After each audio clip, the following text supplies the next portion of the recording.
Hello, my friends. This is Wendy with Love and Stampin'. I am so excited that you're here with me today. We are going to make some twisted gatefold cards. We have more than one that we're making, so you're going to want to stick around all the way till the end of the video. To get started, we're making a elegant twisted gatefold card. This piece of cardstock is cut at 5.5 by 8.25, and I'm scoring it at 2 3/4 and 5.5. And then I'm going to score diagonally from the top left to the bottom right on both of the outside flaps, I guess we'll call them. And we're going to take a quick commercial break before we go into the next part of this. So this is something a little new for me. I've never done this before, but you'll see it here coming up. And we're not actually it's not a YouTube commercial, people. It's a Wendy commercial, so hang with me. But we're doing our scoring, and then we're going to fold, and then we're going to decorate this. And I'm going to share more info about this card in just a second. Really quick, I want to share with you the Hello Beautiful Stamp Camp. There's going to be a stamp camp. There's a link below the video if you're interested in purchasing this. It's $59 plus $29 for each add-on class. And I'm partnering with Ange McKay and Rhonda Wade to bring this class to you. And there's a link below the video with all of the information about the stamp camp. Deadline to sign up is March 16th. So you're going to want to make sure that you sign up by then. And if you have any questions, let me know. Okay, so here we have two pieces of designer series paper. This is a Simply Elegant designer series paper, and it is cut originally at 2.5 by 5.25. And then I cut diagonally from the top left to the bottom right, and this is going to be the pieces that will go on the front side of this card when it is laying open and flat, okay? So you really have a choice here. You don't have to decorate both of these panels as it lays open. If you were to just put the designer series paper on the two panels that I do here first, you would be completely fine. You wouldn't have to add the paper to the inside, because when this is folded shut, all you're going to see is this. But I wanted to take my card just a little step further, so I went ahead and added that piece of designer series paper on the inside as well. And then we're going to cut another piece of designer series paper in the opposite direction and put it on the outside of these flaps, and I'll show you where to do that. I want to mention before we get very far into this video that there are free project sheets over on my blog for these cards, both of the different sizes that I share with you here today. There are project sheets that you can print. If you're not familiar with my project sheets, they are basically just a little guide that gives you the measurements, the supplies that I used, and you can print them off and keep them like in a binder and have them handy for any time you want to create a card. Obviously, you don't need to use the same papers I use or the same stamps I use. All of these things are interchangeable. So if you get yourself a little file folder or a binder, my personal favorite way to save stuff like that is to get a binder and put it in plastic sleeves, and then I can just flip through and find the measurements or the information that I'm looking for right away.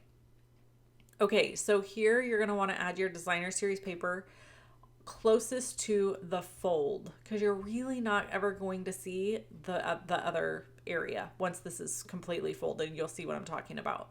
So make sure that you add closest to the fold. Now, in my project sheet, I am very clear to explain that you have to cut these papers opposite. So make sure to read that project sheet carefully when you go to cut your layers of designer series paper so that they do go on here correctly. I took extra time to make sure I did that for you guys, because I was like, if they cut this wrong, it's not going to come together right, and somebody's going to be mad at me. This piece is cut at 2.5 by 5.25. It's very vanilla thick cardstock. I literally cannot tell you the last time I used very vanilla cardstock, but it called for it for this card. I wanted this card to match the designer series paper, so I used the very vanilla.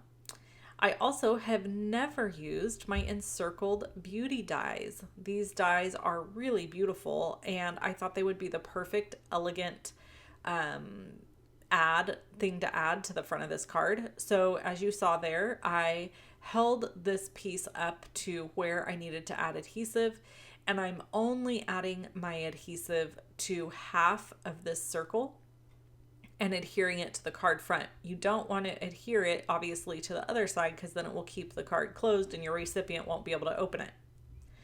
Now for this card, I am stamping with Deepest Sympathy, and the one you're going to see in the photo is a happy birthday card. They are identical. I just use different paper, but I even use the same stamp set, that Peaceful Moment stamp set. Why am I making a sympathy card? That brings us to our Saturday catch-up, okay? So if you're new to my channel, we welcome you with open arms. And one of the things we do on Saturdays is we have story time. I don't do this much any other time on my blog or my YouTube channel, but Saturdays is a time for me to catch up with my friends and visit with those of you who have followed me for a long time. So I share personal stories, or you could think of it more as a vlogging style card making. If this isn't for you and you don't care for it, that's okay. You don't have to leave me a nasty message. You can just go on about your way. There's lots and lots of YouTubers out there who don't share anything personal and just make a card for you. If you have any questions about the cards that I made today, most of your questions will be answered over on my blog. You can go to the link below the video to get the measurements and supply list. That's where you'll find the free project sheets. Okay, so sympathy card. I often don't need a sympathy card. Very rarely do I need a sympathy card. And I consider that a blessing. But there is a man who, so let me back up. I used to go to a church in town that I went to from the time I was pregnant with Macy. For just reasons of here's that happy birthday card. And with this one, I did the smaller circle and added that gold element underneath it. Now we're going to go to the other card, and I'm going to have to share measurements with you. So, we're going to go back and forth between cards and story time. Okay. Oh, this card. So this is exactly the same. And this is a card that will be part of the stamp camp. So if you want to get this kit to make this card, this is one of the add-on classes, and I'm the one that's doing the In the Moments add-on class. So if you want that card in the kit in the mail, there you go. That's how you get it. There's lots of kits that'll come in the mail to you with the stamp camp. Okay, so here we have a piece of 12 by 4 I guess basic white. I still call it whisper white. I'm scoring at 4 and 8 on the 12-inch side, and then I'm going to score at the diagonal exactly like I did for the other card. Then I've got a couple of pieces of designer series paper, and I've got evening evergreen paper. The evening evergreen is cut at 3 3/4 by 3 3/4. The designer paper is cut at 3 1/2 by 3 1/2.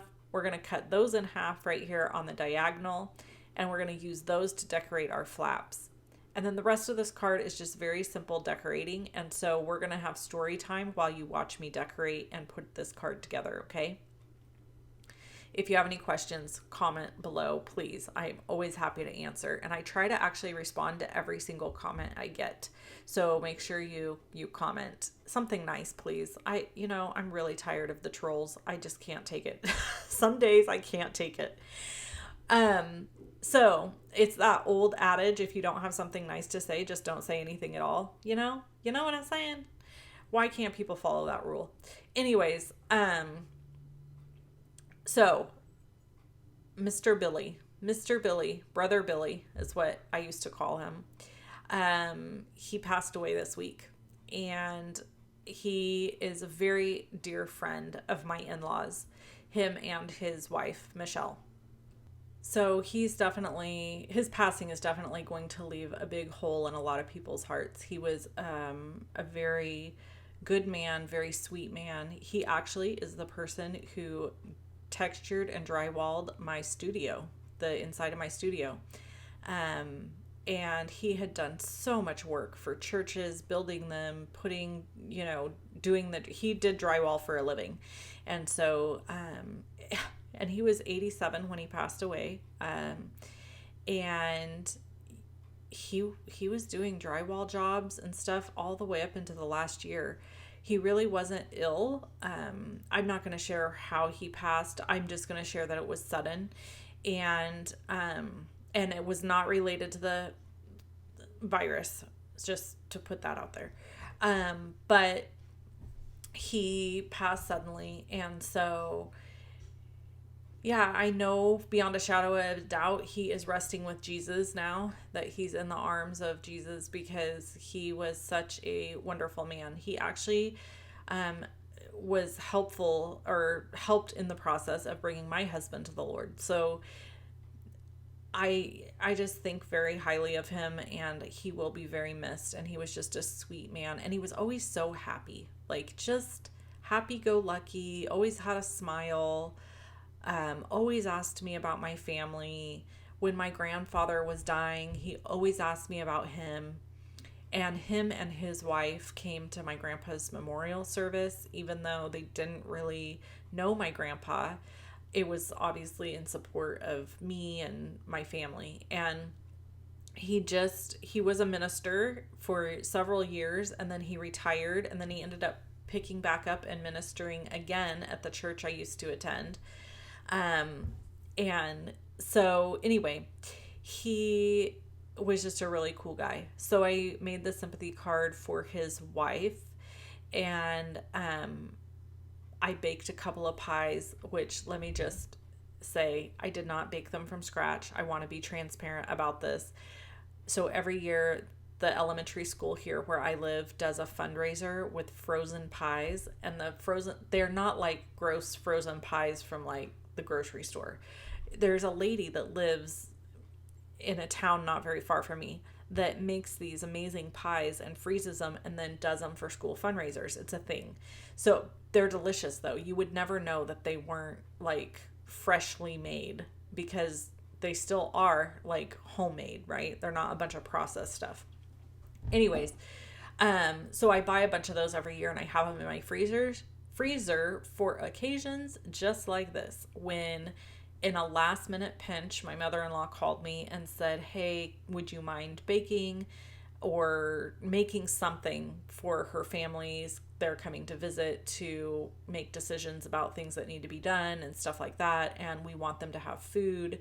Would you mind making something? And I was like, absolutely. Pies, frozen pies to the rescue. Thank you, Lord. So I baked 2 of those today, the day that I'm voiceovering this. I baked 2 of those, and I made a huge crock pot full of beef stew.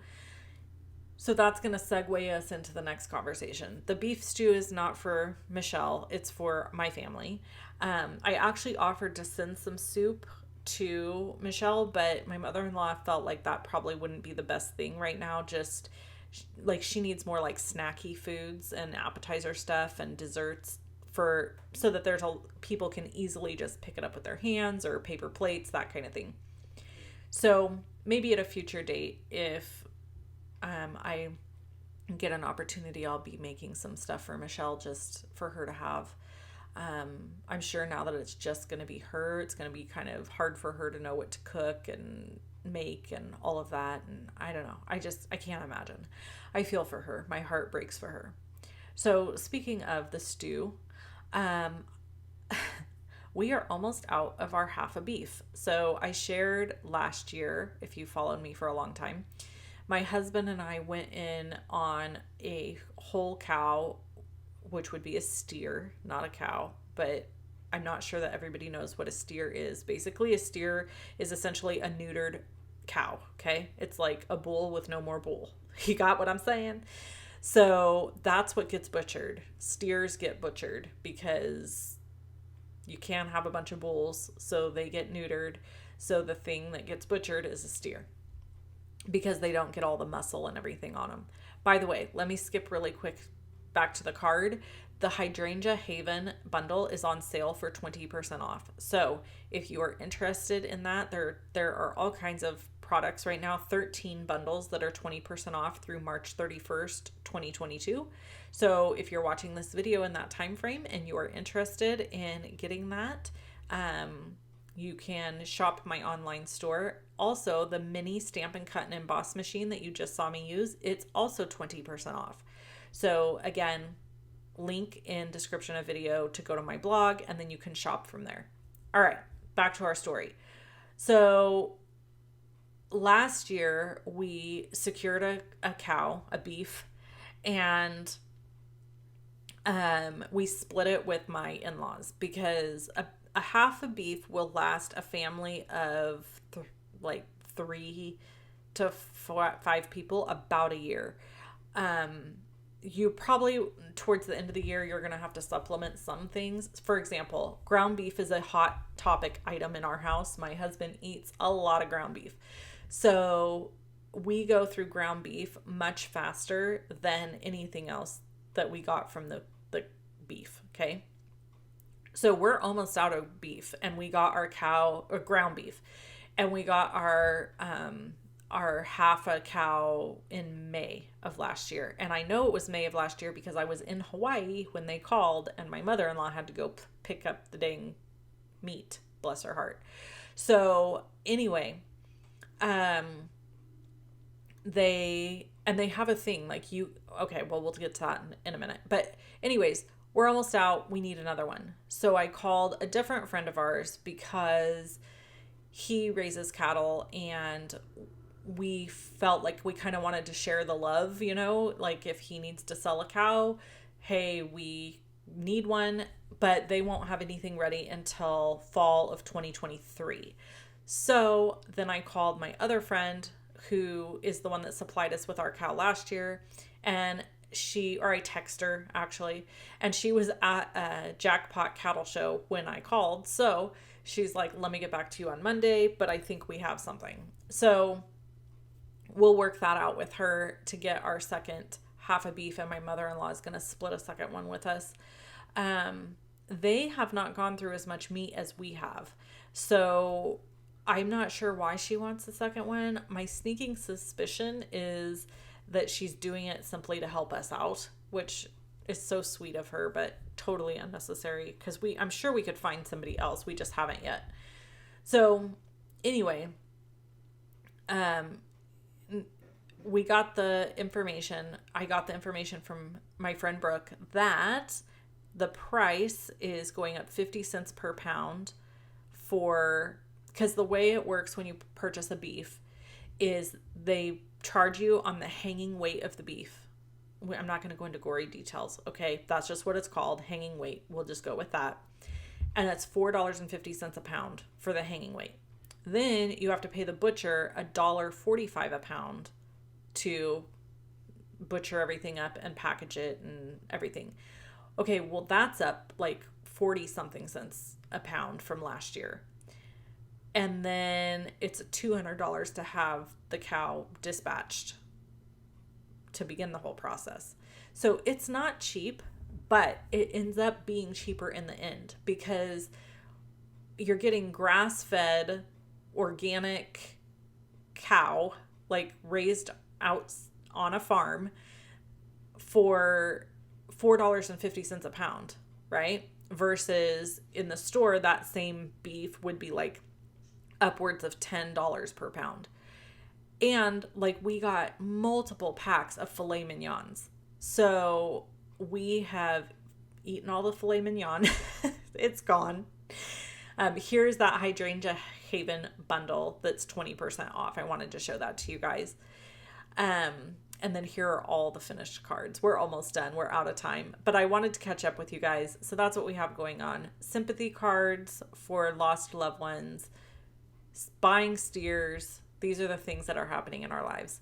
I hope you guys had a wonderful day and a good time hanging out with me. Drop me a comment below if you have a chance. If you need any of the supplies, shop loveandstampin.com. I'll catch you in the next video. Until then, keep your fingers inky, people. Keep them inky. Bye-bye.